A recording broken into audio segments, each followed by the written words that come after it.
a plain hoodie, a luxury car showroom, and one shocking surprise. What happens when a dealership manager judges the wrong person? Someone who actually owns everything. Darryl pulled into the lot of Prestige Motors, the top dealership he had recently bought in sunny Scottsdale, Arizona. The desert heat shimmered over the shiny luxury cars lined up outside, their polished surfaces glowing under the afternoon sun. He parked his average-looking SUV in an unmarked spot at the back and stepped out. He paused to look at the building. He wasn't dressed to stand out. In fact, he chose to blend in.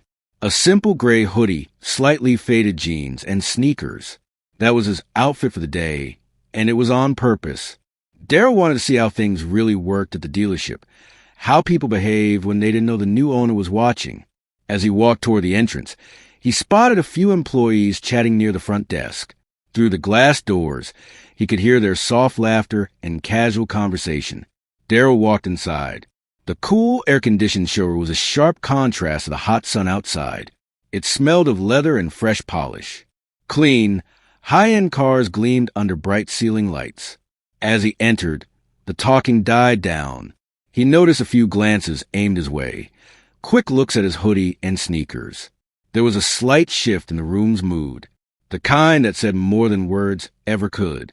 But Darryl didn't jump to conclusions. He was just there to observe. Then she appeared. Susan. She was a middle-aged woman with sharp features and an even sharper stare. Her neatly tailored blazer and high heels showed she was in charge. A clipboard tucked under her arm added to professional look. She walked toward him with purpose, her heels clicking on the shiny floor. Her face was polite at first, but there was something tight in her smile. Darryl noticed it. "Excuse me," Susan said, her tone cool and firm. "Can I help you with something?" Darryl smiled, staying calm. "Just looking around," he said, gesturing toward the cars. Susan's eyes scanned him from head to toe.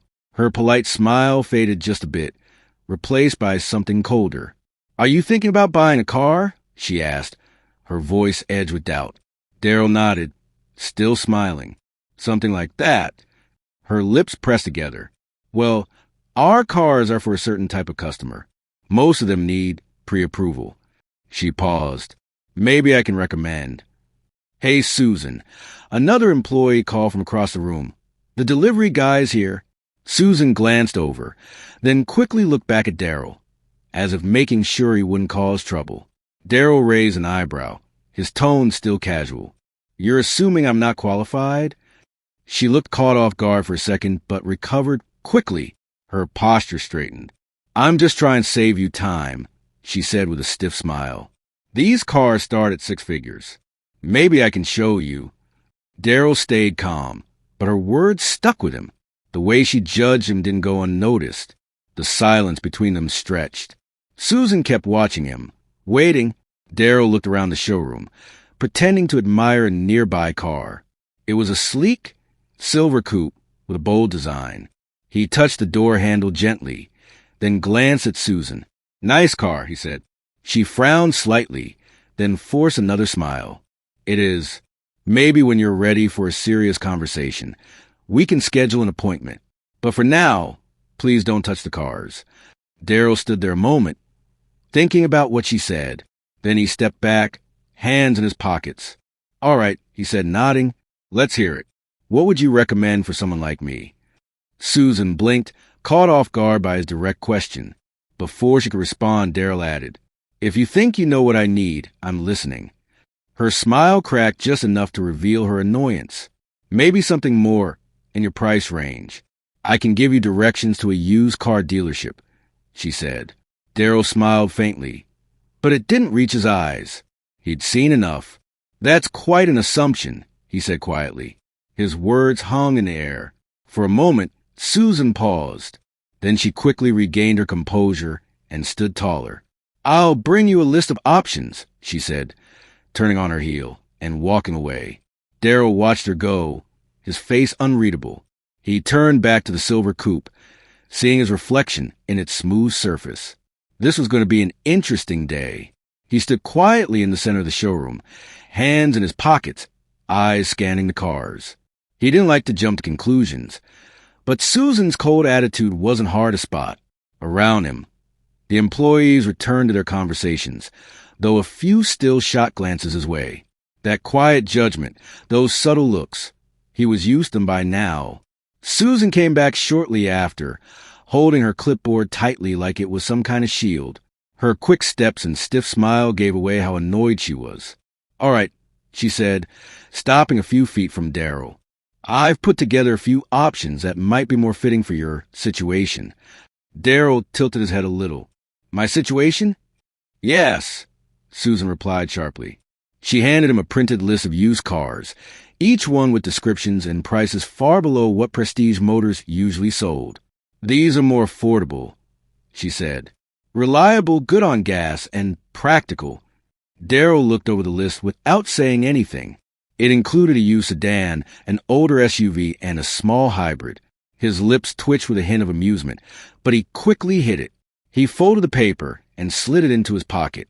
"Appreciate the effort," he said calmly. For a brief moment, Susan looked surprised by his polite reply, but then quickly put her hands on her hips and snapped back into control. "Look," she said, lowering her voice like she was about to share a secret. "I'm just trying to be honest with you. Prestige Motors isn't for everyone. I don't want to waste your time." Darryl looked her in the eyes, his face steady. "And what makes you think I'm not your kind of customer?" Susan hesitated, just for a second, then said, "I've been in this business a long time. I can tell when someone's out of their depth." "Out of their depth," Darryl repeated, his voice even. "Interesting." She caught the change in tone, but kept going. "I'm just being upfront. It's better than letting someone leave feeling disappointed." Darryl let out a short laugh and shook his head slightly. "Honest, huh? I respect that. So how about this? You let me talk to the owner. Think you can make that happen?" Susan's eyebrows shot up. For the first time, she looked truly surprised. "The owner?" "That's right," Darryl said, his tone easygoing. "I'd like to have a quick word." Susan tried to smile, but it didn't quite work. "Well, that's not going to happen today. The owner doesn't just stop by for small talk. They're very busy." "I'm sure they are," Darryl said with a nod. "But maybe you can give them a call. Let them know I'm here. I think they'd want to know." Susan's smile faded. She was clearly getting irritated now. "Look, sir," she said, trying to keep her voice polite. "I'm doing my best to be respectful, but this is starting to get out of hand. I have other customers to help. If you're actually here to buy a car, we can set up a time for you to meet with a sales consultant. Otherwise," Darryl asked, his tone still calm, but with a clear edge now. Susan's eyes narrowed. Her patience was nearly gone. "Otherwise, I'm going to have to ask you to leave." Her words landed hard. The air grew tense. Darryl didn't move. He looked straight at her. Then slowly, he reached into his pocket and pulled out his phone. "All right," he said, scrolling through his contacts. "I'll just call the owner myself." Susan blinked, clearly confused. "What are you doing?" "Just calling the owner," Darryl replied, raising the phone to his ear. "Shouldn't take long." Susan's confidence wavered. Her frustration turned into uncertainty. She opened her mouth but didn't say anything. Around them, some employees stopped what they were doing, drawn to the scene unfolding in front of them. Darryl held up one finger, signaling her to wait, then turned slightly and spoke into the phone. "Yeah, it's me. I'm at the dealership. Everything's fine, just a bit of a mix-up. Could you let them know I'm here?" He ended the call, slid the phone back into his pocket, and looked at Susan. "They'll be here soon," he said simply. Susan stared at him, her mouth slightly open. Who did you just call?" Darryl didn't answer right away. Instead, he looked around the room, noticing how the staff was now fully tuned into what was happening. "Guess we'll find out," he said. His voice had a light, almost playful tone, but the tension in the room was thick. It pressed down on everyone like a heavy blanket. Susan shifted where she stood. Her confident attitude was starting to crack. Minutes passed, but it felt like time had stopped. Susan kept fiddling with her clipboard, her movements stiff and careful, like she was trying to hide how nervous she was. Darryl, on the other hand, looked relaxed. He stood casually near one of the expensive SUVs, calm and steady, which only made things more uncomfortable. The employees scattered across the showroom whispered quietly, casting quick glances toward Darryl and Susan. It was obvious they were all waiting for something, or someone. Then the main doors opened. A well-dressed man in a navy blue suit walked in. His shoes tapped softly on the tile floor as he entered. His face looked serious, but there was warmth in his eyes, and they immediately locked onto Darryl. "Mr. Carter," the man said with a wide smile, holding out his hand as he walked over. "So good to see you." Darryl shook his hand firmly, a small smile appearing on his face. "Thanks for coming, Alex. I appreciate it." Everyone around them froze. Susan's clipboard nearly slipped from her fingers as she stared at them, her eyes darting back and forth between Darryl and the man now standing in front of him, Alex, the regional director. Her confusion turned into clear panic. "Wait, Mr. Carter?" she repeated, her voice shaky. Alex turned toward her, the friendly expression now replaced with something more serious and professional. "Susan," he said, "looks like you've already met Mr. Carter." Susan blinked. Her mouth opened, but no words came out. I didn't realize." "You didn't realize," Alex interrupted, his tone sharper now. "He's the new owner of this dealership." He looked back at Darryl with a slightly apologetic expression. "I'm guessing this wasn't the welcome you expected." Darryl raised a hand gently to stop him. "It's okay, Alex. I think Susan and I just got off on the wrong foot."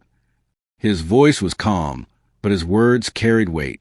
Everyone in the room could feel it. Susan's face turned pale. She took a small step back, clutching her clipboard like it was the only thing keeping her standing.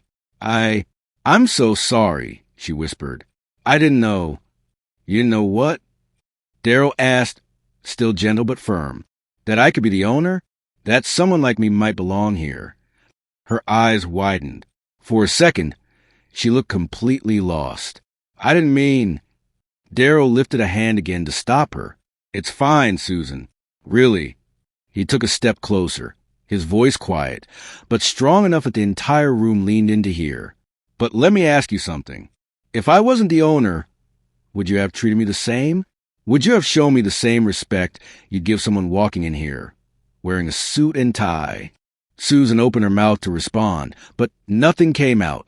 The silence that followed was louder than anything. Darryl nodded slightly, as if her silence answered the question. Then he turned to Alex, his voice now filled with quiet authority. "Let's get everyone together in the conference room. I think it's time we talk about how things are being run here." The staff began heading into the sleek conference room. The air was thick with tension. The room, usually meant to impress, with its glass walls and modern design, suddenly felt tight and uncomfortable. Susan sat near the back. Her usual confidence was gone, replaced by stillness and worry. Darryl stood at the front of the table, calm and in control. All eyes were on him. Alex stood by the door, arms crossed, watching the team take their seats. The whisper stopped as Darryl cleared his throat and looked around the room. "Thank you all for joining me on short notice," he began, his voice steady and clear. "For those who don't know, my name is Darryl Carter, and as of last month, I'm the new owner of Prestige Motors." A few people murmured in surprise, their reactions a mix of curiosity and quiet embarrassment. Susan shrank in her seat, avoiding eye contact. "I came here today dressed casually for a reason," Darryl continued. "I wanted to see how this place really runs, what it feels like to walk in as a regular customer, without anyone knowing who I am." He paused, letting his words settle. "And what I experienced today was disappointing. I wasn't judged for what I bring to the table. I was judged for how I looked." He glanced around the room, his eyes calm but serious. "I'm not here to call anyone out by name, but we do need to talk about what that says about the kind of culture we've allowed to grow in this dealership." Susan shifted uncomfortably, her face turning red. Darryl's eyes passed over her for a second before returning to the group. "This isn't just about me. It's about every person who walks through those doors," Darryl said. "Every customer who doesn't match someone's idea of what a luxury car buyer should look like." One of the younger salesmen slowly raised his hand. Darryl gave him a nod. "Go ahead." "Mr. Carter," the man began nervously, "I think most of us try to treat people fairly. But sometimes it's hard not to make quick judgments. Daryl nodded, his face thoughtful. I understand, he said. We all have biases, whether we admit it or not. But here's the thing. Just try to be fair isn't enough. We have to fight those biases. We have to build a place where everyone feels respected, no matter how they look or where they come from. He paused to let the words sink in. This dealership is known for excellence. But excellence isn't just about the cars we sell. It's about how we treat people. And from now on, that means respect, inclusion, and fairness for everyone. The room stirred with quiet agreement, though a few faces still looked uncertain. Daryl's eyes landed on Susan. She sat frozen, her hands tightly locked in her lap. Susan, he said gently but clearly, I want to give you a chance to speak. Is there anything you'd like to say? All eyes turned toward her. She hesitated. Then, in a soft voice, she finally said, I made a mistake. Her cheeks flushed red. I judged you and I was wrong. I'm truly sorry. Daryl nodded, his expression unreadable. Thank you for saying that, he replied. I hope today becomes a reminder, not just for you, but for all of us. Real change starts with accountability. He turned back to the group. From this point on, we'll be starting new training programs. This dealership needs to reflect the values I believe in. Every customer deserves respect. No exceptions. He paused. If anyone has a problem with that, now's the time to speak up. Silence. Only the faint hum of the air conditioner could be heard. But Daryl let the quiet stretch, just long enough to make his message clear. Then, finally, he spoke again, calm but confident. Good. I'm glad we all agree. He stepped away from the table, leaning slightly on its edge. Let me be clear. I didn't come here to embarrass anyone. I came to learn what kind of workplace I've stepped into and how we can make it better. His eyes went back to Susan. You're an experienced manager, Susan. I'm sure you've worked hard to get here. But today was a wake-up call for you and for all of us. Susan looked up and met his gaze for the first time. I understand, she said, her voice shaky but honest. I was wrong, and I'll do whatever it takes to make this right. Daryl nodded. I believe in second chances, he said. But first, we take responsibility. I'll meet with you privately to talk about next steps. For now, let's all focus on moving forward. He straightened up and looked around the room. This is more than just selling cars. We're building trust, creating relationships, setting a standard. If you're ready to be part of that, I've got your back. This time, the murmurs of agreement were louder, more real. The tension that once filled the room began to ease. Even Alex, still standing by the door, nodded with approval. Daryl gave a small smile, the kind that showed both relief and quiet strength. All right then, let's get back to work. And remember, how we treat people matters more than anything we sell. As the employees filed out of the room, Susan lingered by the door. She walked up to Daryl slowly, her hands fidgeting. Mr. Carter, she said quietly, I just wanted to thank you for giving me a chance to do better. I won't let you down. Daryl looked at her for a long moment.